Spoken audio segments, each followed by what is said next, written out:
Hi guys, it's Matt and Dawn from Tea Angle. In a previous video, we gave an introduction to Wuyi rock tea. And today, we are going to do a deep dive and talk about the most famous rock tea of all, Dahongpao.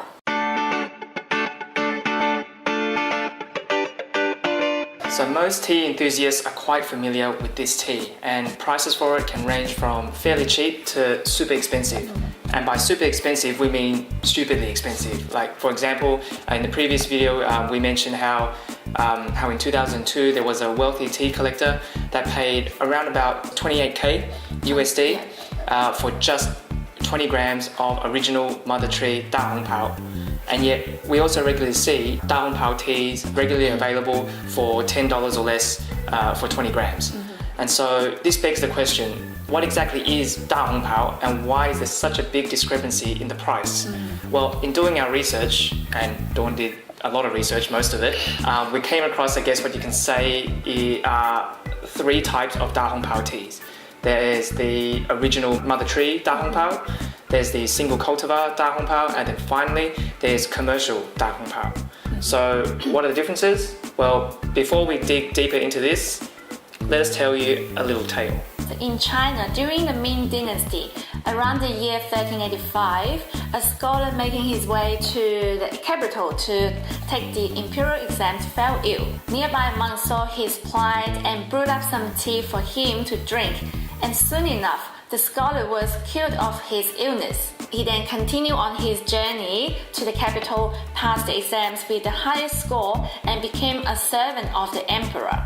The scholar returned to the monks to thank them for helping him and asked if he could bring back some of the teas with him to the capital. Upon his return to the capital, he heard that the empress had fallen ill as well, and that the court doctor were at a loss on how to cure her. He asked them to try and brew some of this tea that he had just brought back and served it to the empress. Soon, she too was cured of her illness. The emperor was so impressed, he ordered the scholar to return to the monks and clothe these miracle trees with a big red robe as a sign of gratitude. And afterwards, the tea from these trees were reserved for the emperor. This is said to be the origin of the name Dahongpao or Big Red Robe, and also the origin of the tea's fame and somewhat mythic status, because this was the tea reserved only for the emperor. Right. Now within the Wuyi area, there are 6 trees that are said to be the original Dahongpao mother trees. The oldest trees of the 6 is around 350 years old. There's a gap of around 300 years between the legend story and these trees. So what happened during these 300 years, no one knows. But these 6 trees have been named Mother Tree Dahongpao. So with that, on to the 3 types of Dahongpao. So originally there were only 3 trees on the cliff.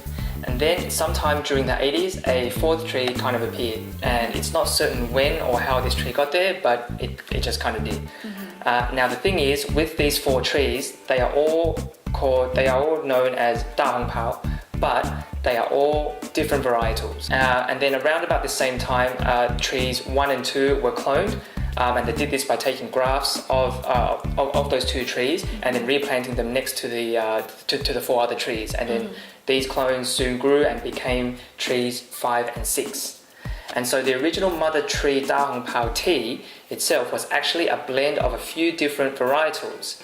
And it was this blend, this tea, that was sold at auction in 2002 for around about $28,000 USD for just 20 grams.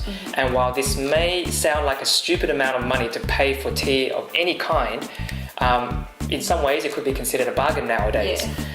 This is because in 2006 the Chinese government has decided to ban the picking of any leaves from these 6 mother trees and initiated a maintenance program to ensure the survival of these trees. And the last time that any leaves were picked from these trees was in 2005, with the last 20-gram batch of Dahongpao processed from these leaves being gifted to the Beijing Chinese National Museum in 2007. And since then, mother tree Dahongpao tea is no longer available. No new batches have been made or processed, and it's pretty much due to this rarity and the fact that you can't really get it anymore. It's pretty much become a priceless type of tea now.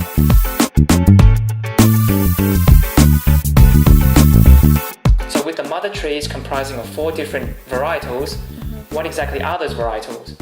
Well, this is a pretty complicated little question, and Dawn's done a heck of a lot of research into this, so I'm going to let her explain. In 2009, a study was conducted by the Fujian Agriculture and Forestry University on the mother tree Dahongpao varietals.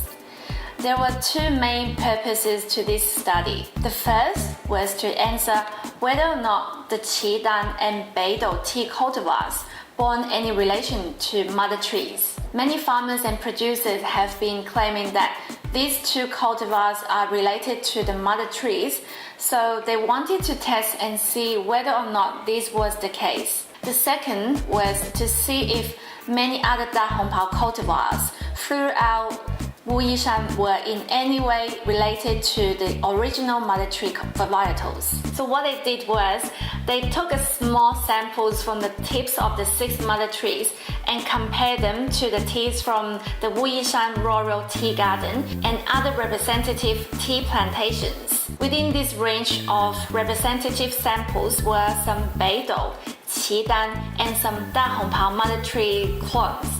By clones, we mean these plants were cultivated from cuttings from the mother trees. So they analyzed and compared the genetic makeup of all these trees, and what they found was mother tree 1 and 5 are the same varietal as we mentioned earlier, since 5 is a clone of 1, though it's not specified what this is. Mother tree 3 is something different, though the study didn't specify exactly what this varietal was either. It just said it was different. Mother tree 4 is another different varietal that, once again, isn't specified. This leaves us with tree 2 and 6, which, as we mentioned before, are the same varietal due to tree 6 being a clone of tree 2. The Dahongpao mother tree clones from the Royal Tea Gardens and other plantations, as well as the Qidan tea from a tea garden in Xinchun, matched the sample from these 2 trees. None of the Beidou cultivars matched any of the mother tree samples.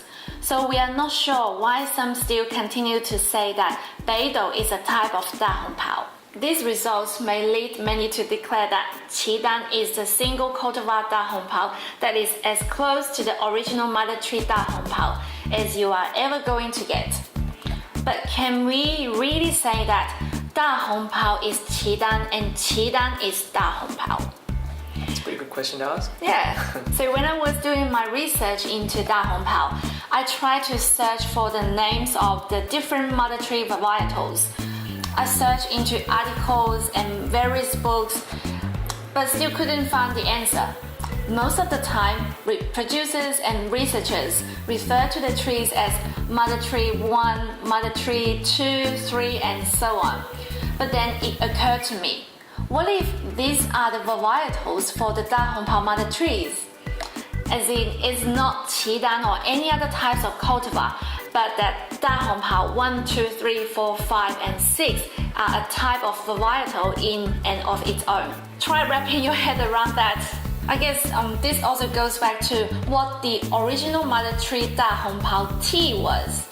A blend of 4 different varietals from 6 trees. Can one single cultivar replicate or represent the true flavor and characteristic of the original mother tree blend of Dahongpao? That's something to think about. We'll be keen to hear what other tea lovers think, so leave a comment below and let us know your thoughts on this.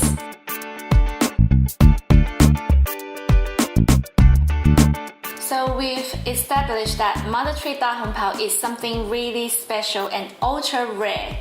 And wouldn't it be nice if everyone got to experience this in some shape or form? Something this special and with so much historical and cultural significances to it. Why should it only be available to the ultra-rich and wealthy elite? So in 1985, a scientific team at the Wuyi Tea Science Institute developed a special blend of Dahongpao. So what they did, they started off with leaves from cloned Dahongpao trees that they then blended with some high quality Wuyi and Suixian, two other well-known and popular types of rock teas.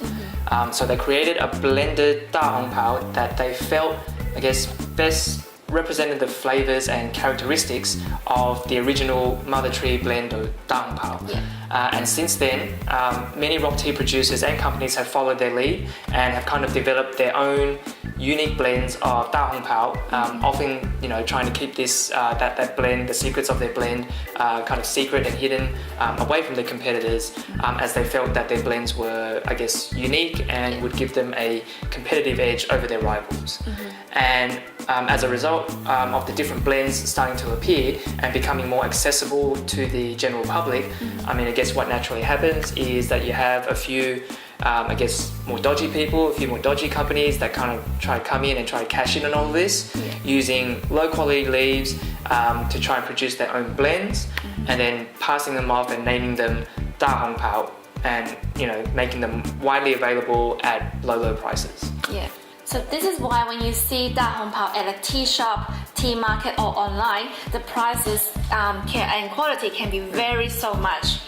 And this is why finding a trusted producer or farm to supply quality Dahongpao is such a difficult task. What we found is that you really need to meet and taste the teas from a reputable brand, farm or producer to first understand the characteristics and flavors of true Dahongpao. Once you have this benchmark, you can more confidently go out and search for others to see how they compare. During our visit to the Wuyi Mountains, I mean, we did get a chance to try Dahongpaos from a few different producers, with some being more reputable than others. Now, some of these teas, they tasted quite, like, I guess, earthy and roasty, while others were a little bit more light, fruity and floral, which is quite different from my previous experience drinking Dahongpao. So that was a bit of a revelation. All of them had that characteristic mineral-like, sort of rocky flavor and quality. And while they were quite different, some of them all were still considered Dahongpao. And I mean, did you know that at Wuyi Shan they even had this like full outdoor and theatrical kind of stage show dedicated just to Dahongpao called The Impression of Dahongpao, complete with rotating stages, costumes, lavish performances, music. Like, it's a really great show actually, and during this show, at certain times they would brew up some Dahongpao to serve to selected audience members, and well, I was lucky enough to be one of them, be chosen to taste some of that Dahongpao, and I shared some with Dawn obviously, and we both got a chance to taste some Dahongpao from this stage show. And I mean, the flavour of this Dahongpao was actually leaning more towards the light and kind of fruity type, which at that time, it was the first time I tried a Dahongpao that tasted anything like that. I wish I, took a photo of you, but I got too excited, I forgot to take a photo. You just saw the people coming up the aisle, they handed the tea to me, and she was just like, I was like, the camera's in your hand, what are you doing? It's like, forget it, we'll just drink it and enjoy it. So, it's in memory. It's in the memory, still got the taste of that Dahongpao in my mind. So in any case, what we've also found though is that with reputable brands or farms or producers, what they also tend to do is charge a bit of a premium for their Dahongpaos as well. Why do they do that? Well, because they can. It's economics, because there are so many low quality blends going around and people are willing to pay premiums to ensure that they're getting the genuine article. I mean, I guess we can call this like a Dahongpao tax. And while it's good to get an understanding and sort of dig deep into Dahongpao due to its sort of its historical and cultural relevance, we do feel that you can find other rock teas that are of the same or better quality, but at more reasonable prices. I guess, I'd love to hear what your tea lovers out there think. I mean, whether you're firm believers that Dahongpao is the rock tea, it's the best one, or is it a bit of a, due to its fame and all that, you're paying a bit of a premium when when you can find some other, Better. similar or better quality teas at either the same or lower prices. Yeah. Be keen to hear what your thoughts are, so leave a comment below and let us know what you think. Through our research, although we've learned a lot about this tea, we've come away with more questions than answers. Yep, definitely. Yep. So we continue to dig deeper and find out more about Dahongpao, and we'll share what we discover in future videos. Alright, so that's it for our dive into Dahongpao today. If you enjoyed this video, please hit that like button and subscribe to our channel if you haven't already. We're going to continue to dive deeper into the world of Chinese teas, so be sure to keep an eye out for more content in the future. But until next time, see you guys.